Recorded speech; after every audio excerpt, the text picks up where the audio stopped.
Communist party CPI నిరంతరం ప్రజల పక్షాన పోరాడుతూనే ఎన్నో నిర్బంధాలు అనేక రకాల ప్రభుత్వాలకు ఎదురుండి సవాలు విసిరినటువంటి భారత కమ్యూనిస్ట్ పార్టీ 100 సంవత్సరాల చరిత్ర కలిగినటువంటి ఏకైక రాజకీయ పార్టీలో కమ్యూనిస్ట్ పార్టీ భారత కమ్యూనిస్ట్ పార్టీ.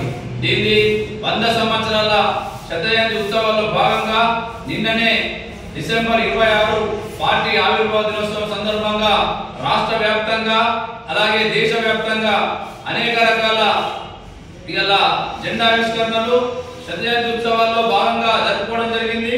దీనిలో భాగంగా నల్గొండ జిల్లాలో శతజయంతి ఉత్సవాల ముగింపు కార్యక్రమం సంబంధించి భారీ బహిరంగ సభ సోమవారం రోజు ఏర్పాటు చేయడం జరుగుతుంది. కాబట్టి ఈ బహిరంగ సభకు పెద్ద ఎత్తున ప్రజలు తరలివచ్చి ఈ బహిరంగ సభను విజయవంతం చేయాలని చెప్పి